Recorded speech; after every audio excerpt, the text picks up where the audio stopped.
I want to talk about a very universal topic, something that everybody values and everybody wants.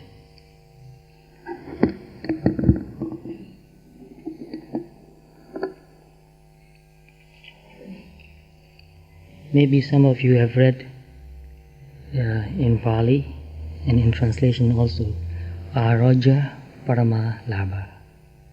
In Burma, some people say that as Arojam Paramam Labham, slightly different in grammar, but meaning the same thing.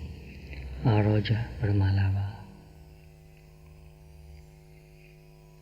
And it means health is the highest gain.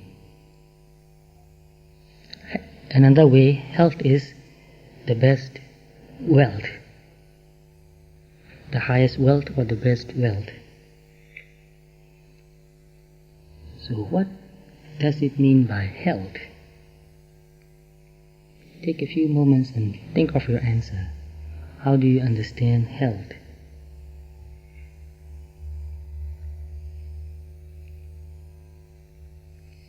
Health of the body, health of the mind, both. Health is not an end, but a means to fulfill the purpose of life itself. Health is not an end in itself. It's a mean. When you are healthy, you can do something. So health is not for health's sake. Health is for something. So it's not just a mean. It's not an end in itself. It's a mean. So health is not an end, but a means to fulfill the purpose of life itself. So the purpose of life itself, what is the purpose of life? If we are healthy, then we can fulfill the purpose of life. But what is the purpose of life? We are trying to find that out. So health is not the absence of disease. Another idea, very interesting. Because if we take health as absence of disease, then I want to ask a doctor if he has met anybody who is perfectly healthy, who is totally absent from disease. Buddha said, Muhotampi arojam patizana mano kimin nyatra balaya. Muhota means just a brief moment. Pi means even for a brief moment. If a person says that I'm healthy, he's nothing else but a fool. Balaya means a fool, because he is so foolish that he says I'm healthy. Bodily, I mean. Because in our body, any moment, there's some kind of ailment. Sometimes we are not aware of that. Only when we go to the doctor and check up, we find out that, oh my goodness, I have a disease. I didn't even know that. Like diabetes, we don't really know. Hypertension, unless it becomes too extreme, we don't know. We don't feel it. So there are many other kinds of ailments in our body. So health is an attitude or orientation. Health is an attitude, so it becomes mental, not just physical. Nobody is physically perfectly healthy. Not even the Buddha was perfectly healthy. He had some suffering, some disease. So health is an attitude or orientation. Very interesting. Health is an attitude or orientation comprising our basic values. So this attitude and this orientation comprises our basic values and beliefs. Oh, it's another belief. It's also belief about ourselves and the world around us. So see, it's very deep and meaningful now. What is health? Health is an attitude or orientation comprising our basic values and beliefs about ourselves and the world around us. So if you have any wrong value or wrong attitude about yourself or the world around you, you are unhealthy. Very deep. It is an inner quality that gives rise to particular health practice but cannot in itself be reduced to those practices. You may be practicing something to make you healthy, like eating health food, jogging, running, and doing many other things. It's very important, those things, but that in itself cannot make you a really healthy person, because you may be mentally sick. So mentally sick, what do we mean by mentally sick? Not only those people in the mental asylums. Excessive greed is sickness. Excessive anger, sickness. Excessive pride also is sickness. So for example, we are working for a living.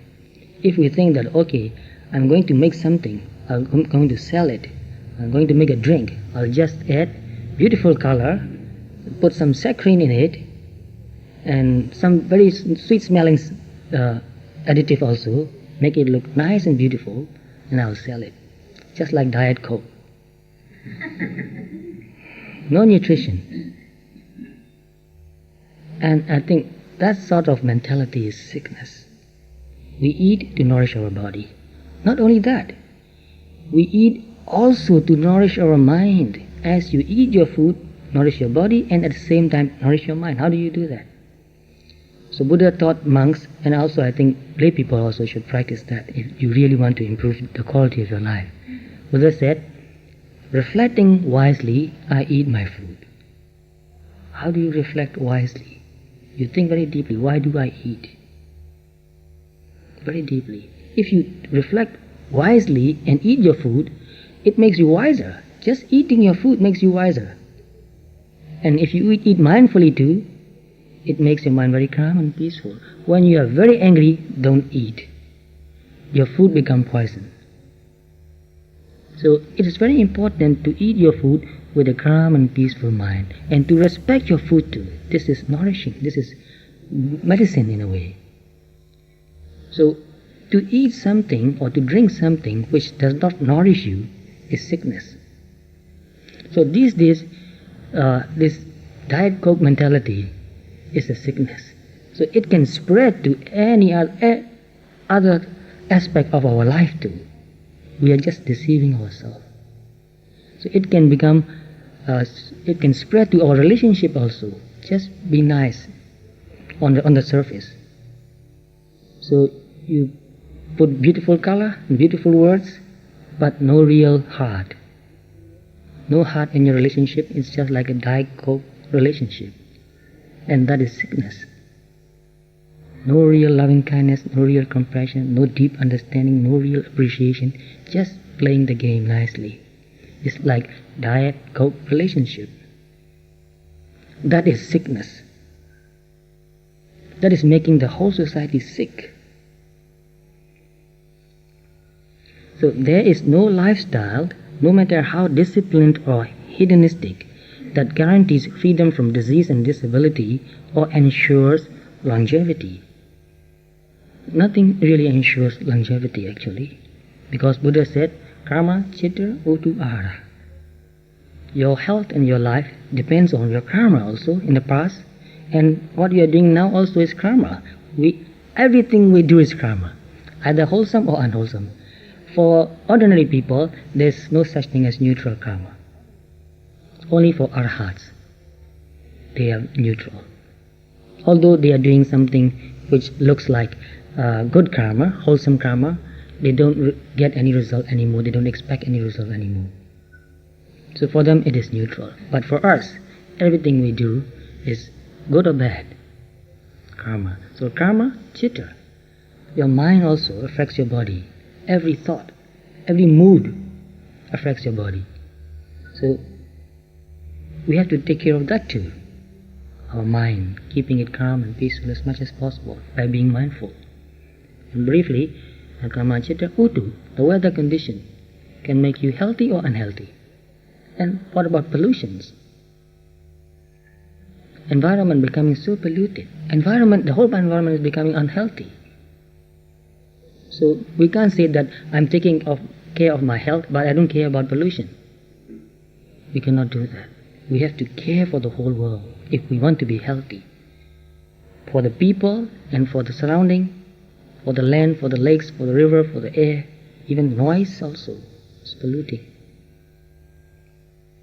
So health is very deep. It is related to many other factors in our life. And what about entertainment polluting? Mental pollution. Too much mental pollution these days. Too much entertainment.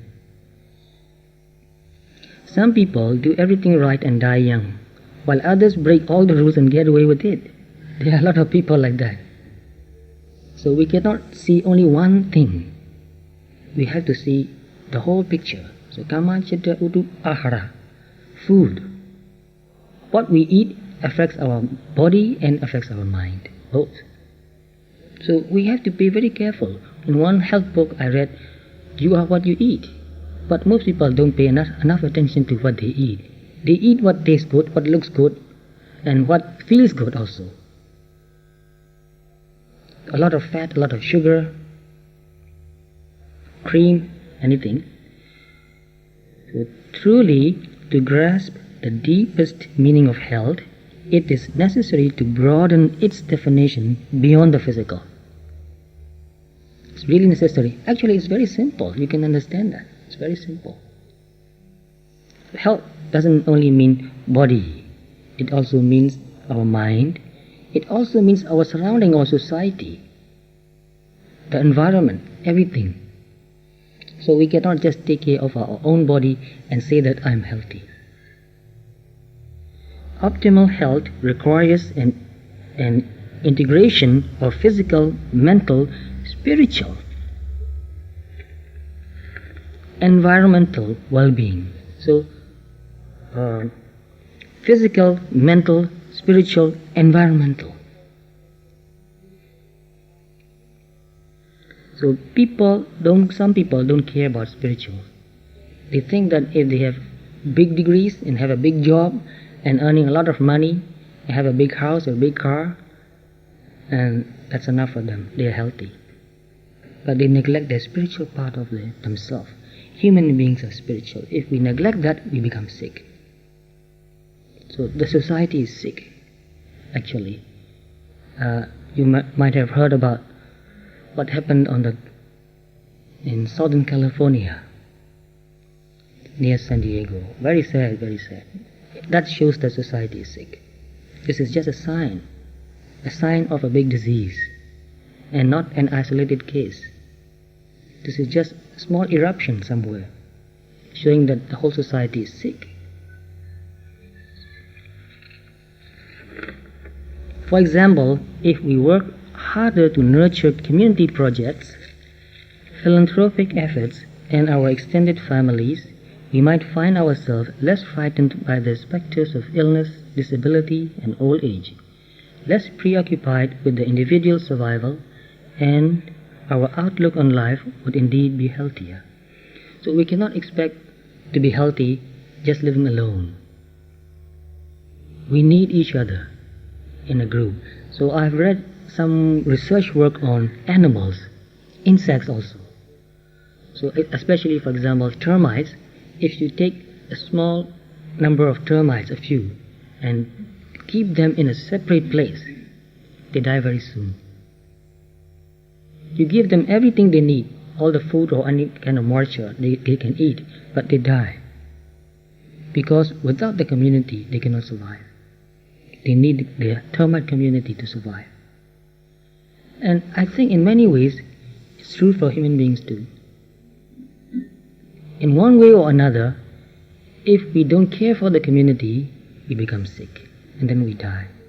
Sometimes our body might live, but our life is dead already. So I noticed a few people whose body is still living, but whose life is dead already. No meaning anymore, no growth anymore, no joy anymore, no fulfillment anymore. So without these things, we cannot say that we are healthy or we are living. We are just alive, not living. To be living means to be growing, to be fulfilling. So the main purpose of life is not just to live a long life, but to learn and grow. Then only we can say that we are living. So learning about our body and mind, learning about the society, learning about the environment, and helping also to make the whole society healthy. Health needs to be recognized as an ongoing process of self-discovery. It is an ongoing process. We can't say that I'm healthy and that's it, finished. It is one ongoing process. We are always trying to maintain our health, or even improving our health, by understanding more and more deeply. So real wisdom makes a person very healthy. So in that regard, you can see that practicing mindfulness is a very good way to become healthy. You understand your body and mind. You become very sensitive to it. You understand greed, hatred, pride, envy, jealousy more and more deeply. And so, by understanding and being in touch with them, in a way you are in control. And those negative emotions, negative thoughts, negative desires become weaker and weaker, less and less, and you develop positive qualities too. In the same process, you develop positive qualities. You become more mindful, more clear, more calm, more peaceful, more aware. You see things more clearly. And you feel it, you see it, what is right and what is wrong, what is beneficial and what is not beneficial. Because you are aware and because you are in touch with both energies, negative and positive energies, you see the difference. You see which is nourishing and you see which is making you sick. And naturally, when you are aware, you go to what nourishes you. Because most people are so unaware, so mindless, and they are conditioned to developing their negative emotions, becoming more and more greedy, more and more jealous, compete, get better. What for? Not appreciating good qualities anymore. So many of meditators complain that if you become mindful and you practice meditation, and you become content, and you try to understand and you forgive, people think that you are a weak person. People don't respect you. So not respecting these good qualities is also a sign that people are sick. Because they are sick, they don't respect good qualities in people. So mutually making each other becoming more and more sick. Sicker and sicker, making each other more and more greedy, more and more angry, more and more competitive. So nobody finds any peace anymore. Very difficult situation this is. If it gets worse, I don't know what will happen. It's a big danger. And it can get worse if we don't do anything about it. So each of us, no matter how small, we have to try to make ourselves healthier by being mindful, and also helping each other and appreciating also each other's good qualities. Very important to support each other. We need a support group. This is very, very important. Support group. We need a culture. When I come to the West, I feel something very different. Because in some places in the world, especially, for example, in some places I live in Burma, people support spiritual practice. They really value that. Here also some people support that and practice that. I understand that. But a lot of people, they don't support that. So it's very difficult for children who grow up in this community to really understand and develop their spiritual aspect when they are younger. So when they are younger, they develop these negative qualities only. Greed, pride, envy, jealousy. And only when it goes to an extreme and it becomes very painful, then they start looking for something else. And some people, even though they look for something better, they couldn't find it because they don't have good teachers, good community. And what happened in Southern California it proves that people are looking for something better than money and sense pleasure, but they don't have a good guide. So they did something terrible, which is very sad actually. So health needs to be recognized as an ongoing process of self-discovery, mindfulness. You learn more and more about yourself. So that's where you begin. Learn more about yourself, your body and your mind. How they are related to each other. How everything affects your body and mind. You see something, it affects your mind and body. You hear something, it affects your mind and body. You eat something, it affects your mind and body. Every relationship with each other affects your mind and body. and you have to see whether it is healthy or not. Manifesting a positive influence on the world around us. So when a person is healthy, he manifests positive influence on the world around him. So you have to be very careful and watch how you are affecting other people in every way. Whatever you do, whatever you say, how does that affect the people around you, the surrounding? Even throwing trash is very unhealthy because you are polluting the surrounding, making it dirty and bad smelling. So everything you do affects your surrounding too. So if you have a positive influence to your surrounding, then that shows that you are healthy. If you have negative influence to your surrounding, then that means that you are very unhealthy. So it is a means to living a successful and satisfying life. So health is a means to live a successful and satisfying life. Very, very deep. If we can become really healthy, then we'll become really enlightened. To be enlightened means to be healthy, actually. Think very deeply, is that true? Buddha was a big medicine man. Yes, they said that even in the text. Buddha was a big medicine man, was a doctor, mental doctor also. So wrong view, wrong ideas, wrong ideals, that's mental sickness too. When you get a wrong idea in your head, it's like you are eating poison. When you eat something poisonous, it contaminates your system, makes you sick. The same thing, you hear something poisonous, you see something poisonous, it makes you sick. Watch out what you see, what you hear on the television. It can make you really sick. You don't know, it gets deep into your heart, deep into your brain. So to be successful and satisfying means to develop all your good potentials as best you can. That means successful, not just money and fame. You know a lot of people, I'm sure you've heard of them, very rich and very famous and very sick. Can anybody give me an example of somebody like that? Very rich and very famous and very sick. I'm sure you know quite a few. One of the most striking findings of the study is that material abundance, the alleviation of narcissism with the onslaught of old age, and an exercise diet regimen simply are not enough to make people healthy and fulfilled. That is not enough. The key factor seems to be moving beyond purely materialistic and competitive concerns to the discovery of a deeper meaning of life. Why are we here? Why am I born here, this life? Why have I come to this life? What is my purpose? What do I want to fulfill? So people are misled since they were very young. Since they were 3-4 years old, they were encouraged to compete, be better than somebody else. And so they have gone to the wrong way, wrong path. Not to develop their good qualities, but to compete and to be better than somebody else. In what way?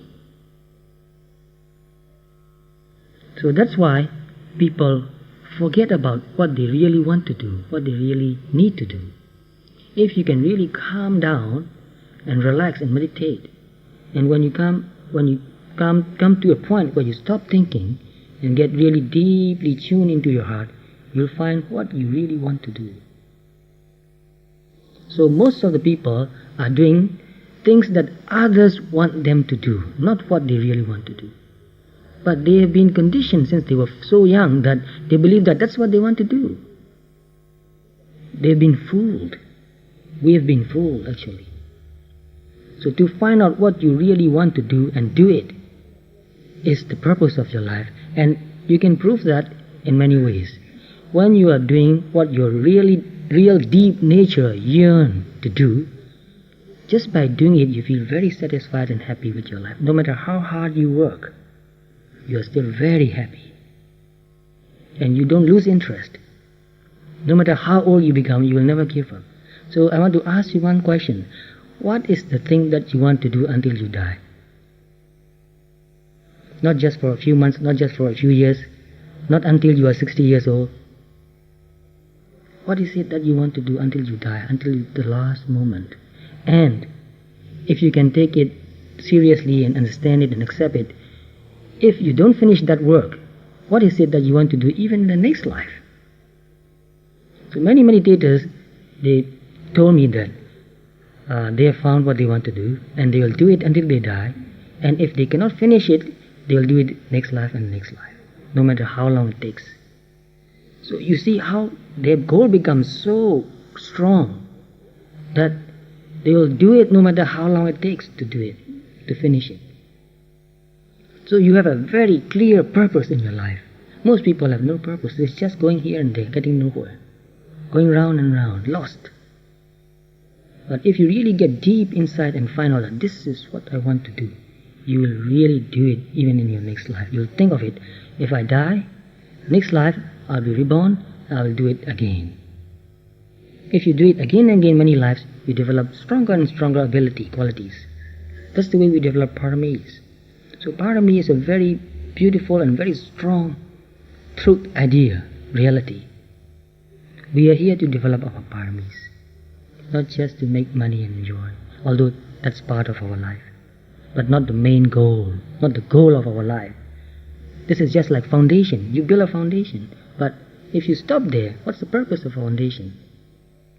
So learning a trade, getting an education, working, making money, important, because nobody will feed you for life.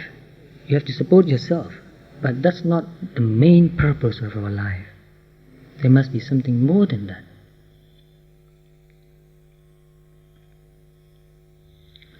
The subtle but critical dimensions of psychological and spiritual growth seemingly play a more important role in a healthy life than has previously been estimated.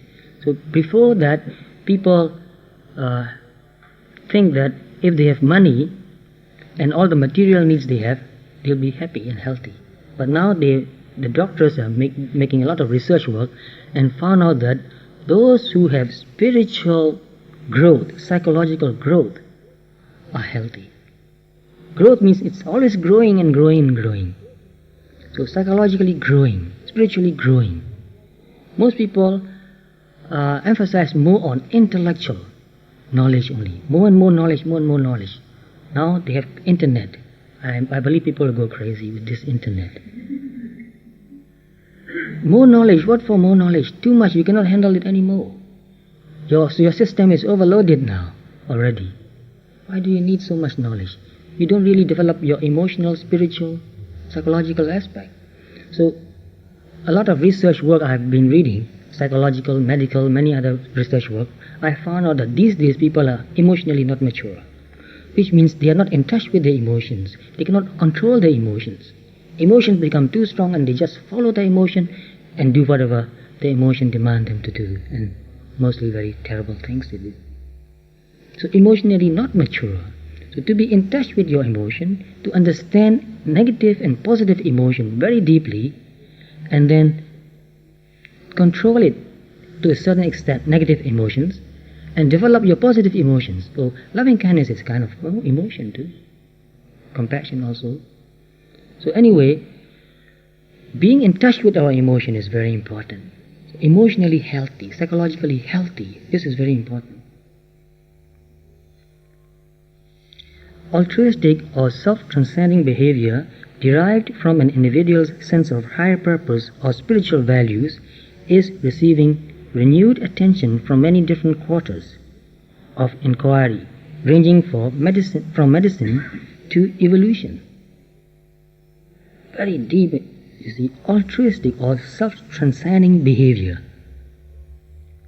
So to work for the betterment of many people, other people, if possible the whole world, is very important for our health. So altruistic or self-transcending behavior. And this altruistic and self-transcending behavior is derived from an individual sense of higher purpose and spiritual value. That is the main thing. Higher purpose and spiritual value. Do we have higher purpose and spiritual value? I believe you do have. But this is something many people need to know. Since they are very young, since they are quite young, I notice that people in their teenagers are very spiritual. But most people have no guidance. That's why most people go to drugs.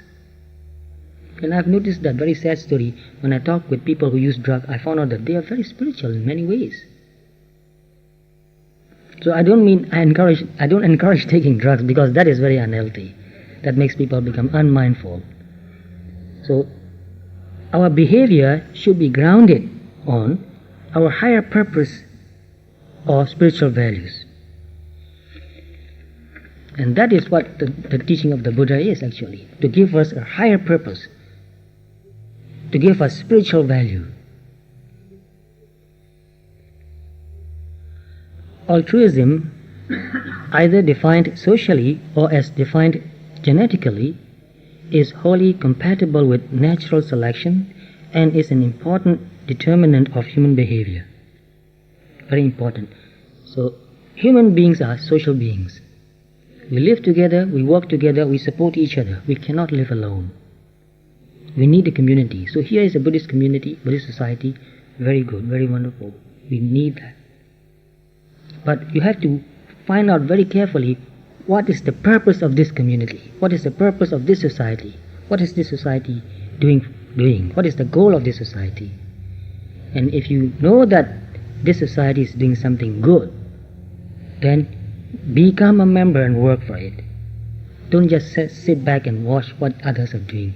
Be a participant. Participate in it. If you want something, you have to make it happen. You have to make it work. So, already the society is doing something really wonderful. I've been here for more than 2 months. But I think we need more wholehearted participation. We need this. So we have to work for it. Altruists are fitter than selfish individuals. You want to be happy and healthy? Don't be selfish. Selfishness is sickness. Selfishness is sickness of the mind, and it makes the body also sick. Very clear, simple, plain logic. Not hard to understand actually. Look at people who are very, very selfish. They are not really happy. Altruism will not only survive, but will gradually permeate the entire population. One might even rename the accompanying altruism. Rename.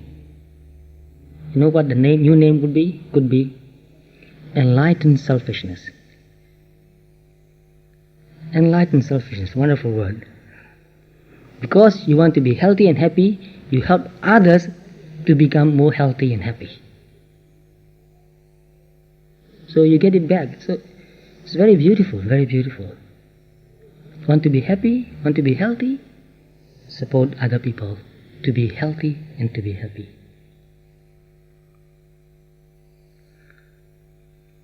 Men who did not engage in volunteer work were 2.5 times more likely to die from various causes than their peers who did volunteer work. See, 2.5 times more likely to die soon. Those who are doing volunteer work, they live longer. I know a lot of people like that too. And you know some famous people who are doing a lot of volunteer work, like one person, Mother Teresa. She's still around. So this is very important. Providing helpful services to others provides a strong antidote to stress and depression. Helping others relieves you from stress and depression. So a lot of people are very stressful, under tremendous stress, and many people are depressed. I hear so much about depression. Why are people so depressed?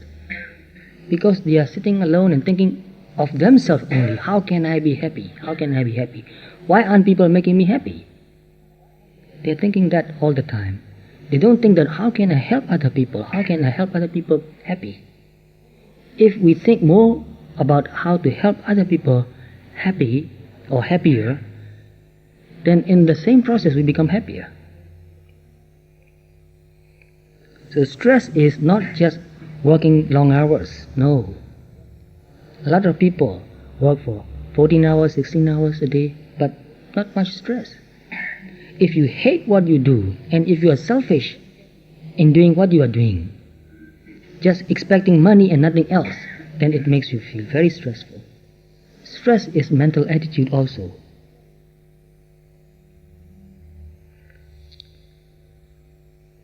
Individuals with emotional problems often find that helping others with similar difficulties is particularly beneficial and satisfying.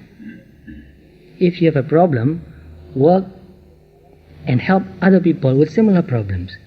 So this is some idea very interesting. If you want to learn something, teach that to another person, then you learn. Since I was very young, I started teaching my friends, the same class, I started teaching them to learn.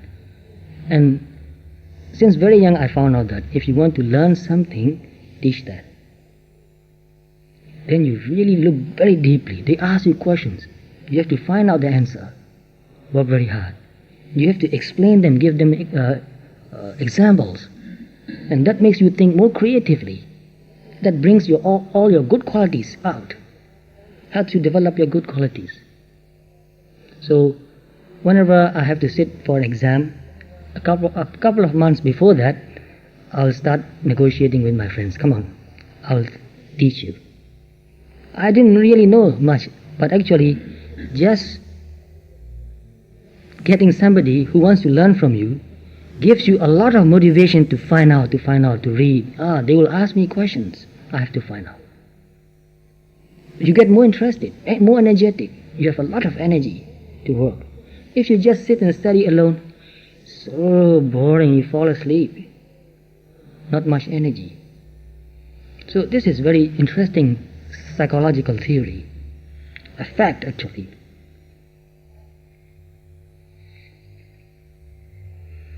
Self-actualizing people, however, successful in whatever field, are far from perfect by their own standards.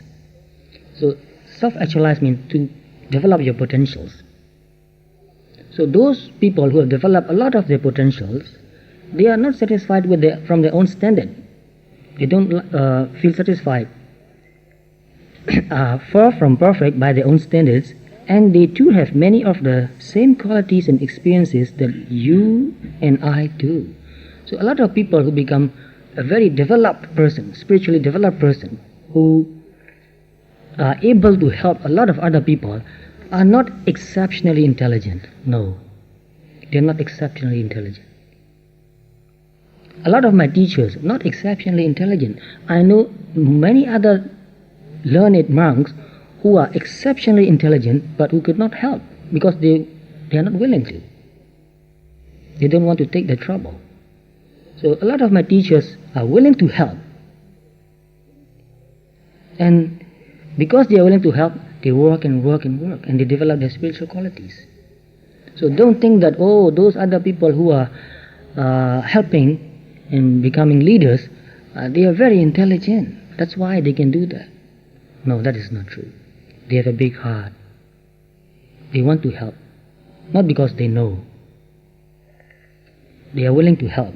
And in that process they learn and learn and learn. And they make mistakes too. No, I make mistakes too many times. Dealing with people, talking with people, it's very easy to make mistakes. And people push your buttons too. Your buttons push, you get very upset. You work with it. Okay, this is my attachment. Because I'm so attached to this, and I've been pushed, and I'm upset. So work with it again and again, and you become more mature. You can let go and work again. Keep doing. You don't give up. They were born and reared under vastly different social and economic circumstances, ranging from inherited wealth to a few dollars and a vision. Some people are rich, some people are very poor, but they work. They have suffered setbacks, disappointments, and life-threatening illnesses. A lot of the leaders especially in the spiritual aspect, they don't have really happy life actually. They have very hard life. They work very hard. So life-threatening illnesses, and have experienced the joys, triumphs, and sense of awe that inspire all of us. They struggle through the same daily woes of living as we all do. We all have problems. We cannot wait until we have overcome all the problems. But they struggle through the same daily woes of living as we all do, but do so with more awareness and wisdom than most. And that's the difference. They have more awareness and wisdom. Because they are more aware, they become wiser. And from very simple experiences, they learn something very deep and meaningful. So when you listen to really wise people teaching, you will hear that they are teaching something very simple and basic. Nothing extraordinary, so to speak. Just loving kindness, mindfulness, understanding, compassion, forgiveness, simple life. Nothing extraordinary if you listen to it. They are remarkable not because of a special genetic endowment, but by virtue of living life to its full expression. That's why they are remarkable. Try your best. You have tremendous, beautiful spiritual qualities. Just try your best. Despite adversity, they listened to their inner voices and developed the skills to turn their visions into realities. They have a lot of adversities, setbacks, but they try to calm down, meditate, and look deep inside. And deep inside, their good paramis, actually, so to speak, their good paramis motivate them. Do something good. Do something good. Go ahead and do it. Keep doing it. So when I was young, a few times I was very depressed. Didn't want to do anything anymore. But whenever I go and meditate for a while, deep inside me, something is motivating me. Learn. Do something good. This is just another test, another stage. It will be over. You will learn and grow up and you'll be happy about it. So all the difficulties and setbacks in our life are a way of testing us and motivating us to work harder. Telling you to work hard.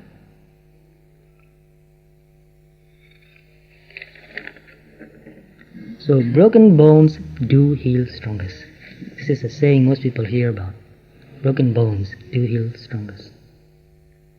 So when you have a hard life, if you are going through a hard time in your life, remind yourself that. And I have another quotation which I have read from a book which gave me a lot of courage to keep going. That is, that which does not kill me makes me stronger. Just ask yourself, I'm not going to die from it. I'll keep going, and that will make me stronger. Illness, limitations, suffering and isolation, all the initial and transient aspects of trauma may awaken us to a deeper meaning that has previously buried within. All these illness, some people, they have cancer and they went through very painful emotional periods. And some recover from cancer, very strange, some people.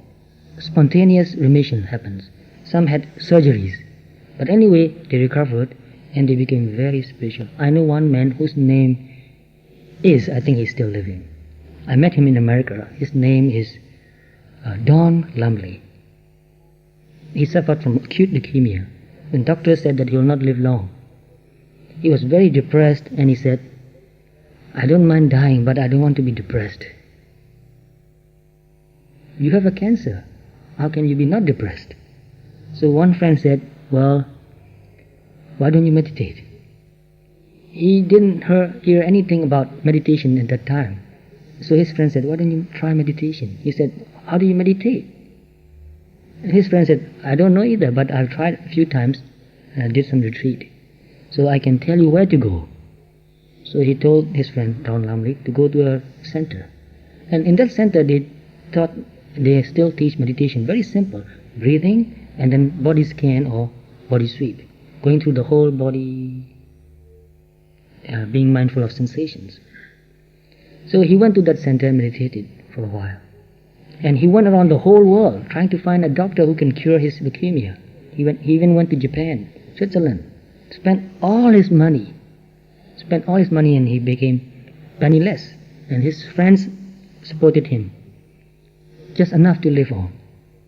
So when he came to the monastery where I lived in California, near Santa Cruz, I talked with him, because whenever somebody comes to me, I want to know why this person is coming, what is his expectation. So I asked him why he came here, who told him to come here, how did he find out the place.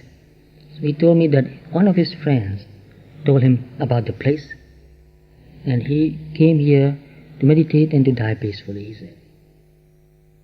He wanted to die in a monastery. So he meditated. But I came back, and at that time he had leukemia for 6 years. Heard that he's still kicking. And at that time also he told me, he said, if I keep meditating, I hope that I can live a normal span of life. Like 65, 70, 75, he said. So even though, and this person also told me, he was an engineer making roads. He said, before I got sick, I never thought of meditation or spirituality. Just money, make money, and enjoy.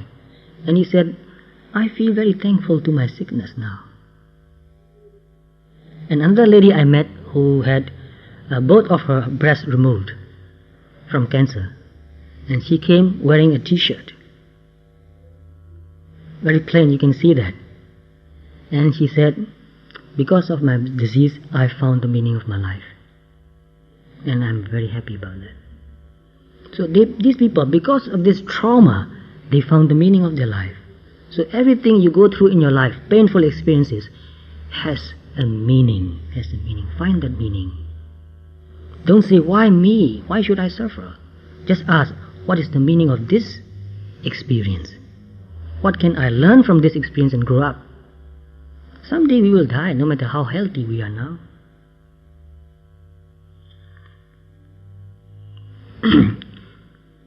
This new understanding, in turn, can move us to reassess our values. So this is very important, to reassess our values. Our values will change. It will always change. It will always, if we are mindful, it will change for better and better, deeper and deeper meaning, better values. So we cannot live with the same values that we lived when we were in our teenage, when we are in our 20s, when we are in our 30s. Our values must change. To sort out what matters and what does not. To consider the meaning not just for the trauma, but of life itself. What is the meaning of life itself? In such experiences can be found the roots of empathy and compassion. Some people become very compassionate after they have suffered a lot. They become very compassionate. They know what it means to suffer. Some people who went through depression, they know what it means to be depressed. Very terrifying, very terrifying.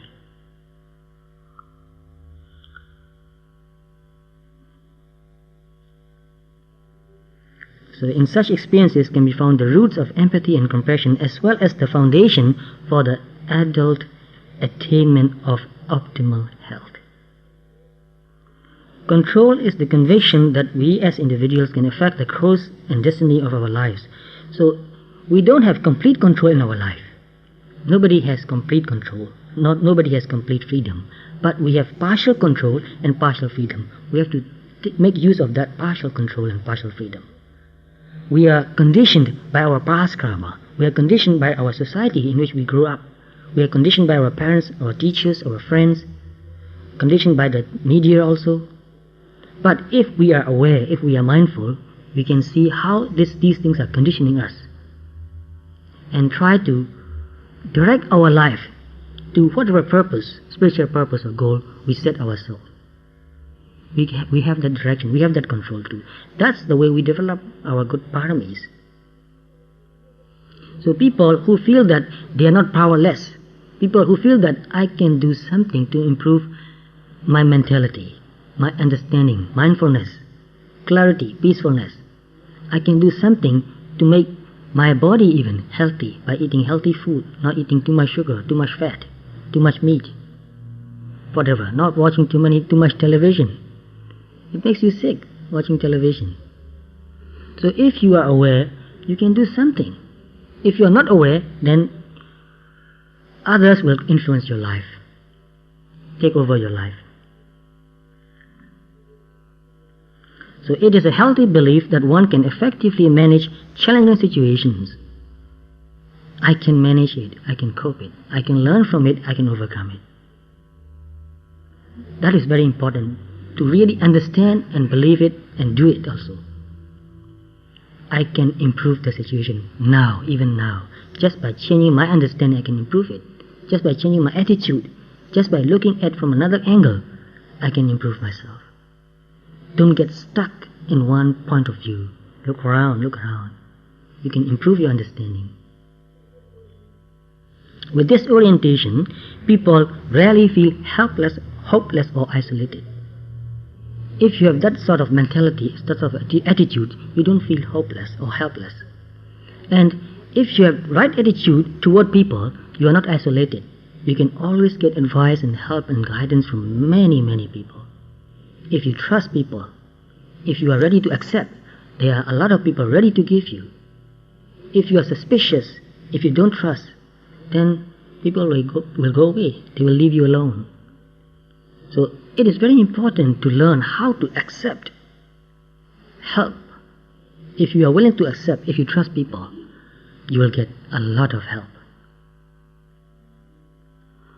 Once an individual voluntarily or involuntarily experiences a deep sense of inner strength or personal control, even in the midst of major trauma, that experience becomes the core of a mature sense of personal empowerment and control. So if you have understood one difficult situation and work with it and overcome that, that gives you tremendous power. And if you have to face another difficulty, you are ready for it. So a lot of my students, some quite young in their late 20s, they say that before I've really faced difficult situations, before I understood difficult situations and worked with it and overcome it, I was scared of difficulty. But after facing a few difficulties with the help of some good friends and good teachers, encouraging, go on, keep doing. After overcoming a few difficulties, now they say that I want to face difficulty. Because I know that then only I learn and grow. Without facing difficulties, I cannot learn, I cannot grow. I cannot develop my courage, my strength. So to develop your courage and strength, you need to face difficulty. You need to deliberately go and face difficulty, which is working in a community. Go and work, it's hard work. You'll be tested in many ways, but don't give up. Work. As individual who has control is certain he or she can exert a powerful influence upon the course and destiny of his or her own life and the circumstances that surround it. So if you have that sort of control, you have the sense of power. So you see, an individual who has control is certain. So you are, in a certain way, although limited, you have some control. You can make your life work. Recent research shows that this factor of control, empowerment, or self-efficacy may be the ultimate determinant in human health and even aging. Sense of control is very important. So we teach about anatta, or no self. But that doesn't mean that you cannot do anything. If you prepare the suitable condition, you will get the suitable result. So anatta doesn't mean that hopeless, don't do anything. Anatta means if you want something to happen, get the required condition. If you want to grow orange, get orange seed or get an orange twig, put it in the soil and water it, give some fertilizer, weed it, and give it a lot of sunshine. Look after it, it will grow up and it will bear fruit. But if you sit and say that, I want an orange, nothing will happen. So that is anatta. Anatta means if you want something, you cannot just wish for it, you have to work for it. So to deeply understand anatta is very important. It doesn't mean that you are hopeless. So at the developmental level, the optimally healthy individuals in many studies literally do not recall a sustained period of time in their lives when they were particularly confused, angry, resentful, isolated, or lacking in a strong sense of purpose or an inner strength and conviction. So all of us have a lot of frustration in our life. The most important thing is not to be stuck in that frustration and depression. All of us go through ups and downs all the time. So when you are down, find some way to go up again. If you stay down long enough, too long, then it becomes harder and harder for you to go up again.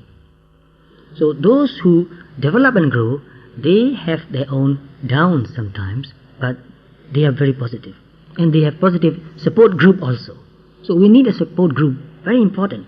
When we become depressed, it's very hard for us to pull ourselves out of it. We need a good friend to encourage us, to teach us. So we need a group. This is very important. Be in a group, be in a support group, and make a support group of yourself. You have to make a support group. Just don't expect that, oh, I'm so happy, I need a support group. It will not come to you. You have to go to it.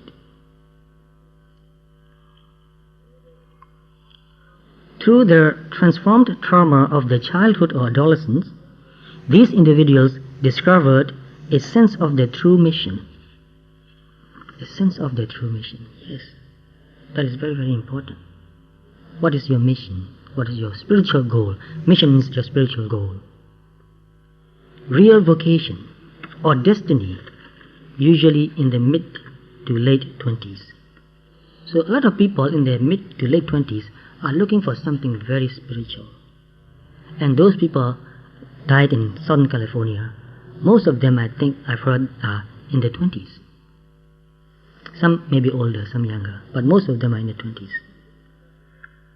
Often this discovery was accompanied by a sense of inevitability and a renewed, deeper commitment to the altruistic purpose they had sensed more vaguely as a child or young adult.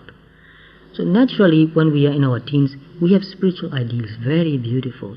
But some people think, oh, that's just a teenage dreams, unrealistic. No, this is realistic, but they don't have a good guidance. They are misled again to sense pleasures. Naturally, we develop those spiritual, beautiful ideals. We want it, we need it, we know. Occasionally, the discovery occurred during a period of crisis, or through a powerful but transient period of alienation. Sometimes we become very lonely, and very important. That loneliness is very useful. You take time and be in touch with yourself again, and develop your strength. Oh, sometimes you find out, what do I do now? Just take your time and think very gently, what do I do now? Be very patient. The answer might come very gently and very slowly. If you're in a hurry, you cannot find it. Or within a spontaneous internal moment of insight. Sometimes in a flash it comes, oh, this is what I want to do. This is what I really want to do. I'll be really happy if I do this. So sometimes from a negative experience you can become cynical, pessimistic or bitter, but I choose a different path. Sometimes you become cynical and bitter, very negative. But if you have a good support group, that support group, your teacher, your friends, can help you to become positive again. Especially those who have been through the same process can really help you. Those who were alcoholics, they are not anymore, they can help another alcoholic to give up drinking, to help him give up drinking. So honestly, I don't know how I came out of that traumatic experience intact, and I do not take credit for it. Sometimes you just work, and then you're out of it again.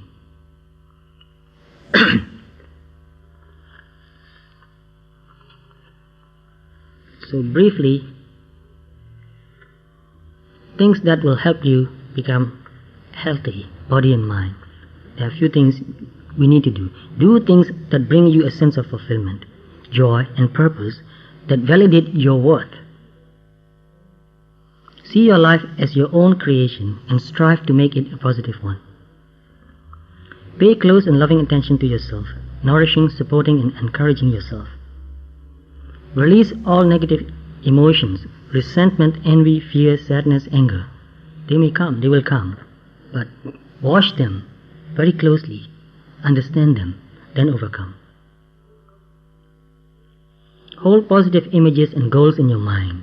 Very important. Someday I will be wiser, more peaceful and more happy. Someday I'll be able to do it. If not now, try. Someday you'll be able to do it. Love yourself.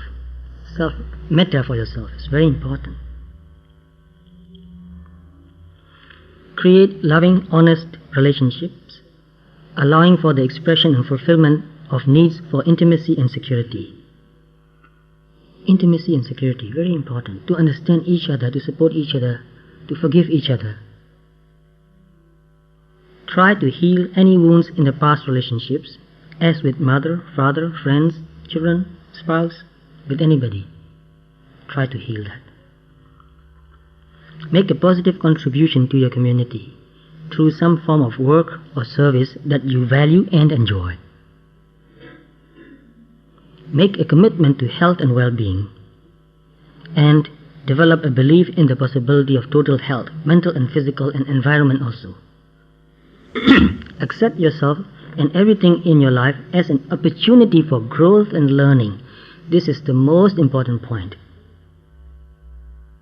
Everything in your life, accept that as an opportunity for growth and learning. Be grateful. Very important. Those who are healthy are very grateful. And also keep a sense of humor. I've rushed through the whole thing quickly, looking at the clock. So think very deeply. It's about you, your health, mental and physical, and the health of the whole world. So I've come to the conclusion now. We'll pay respect to the Buddha, Dhamma and Sangha.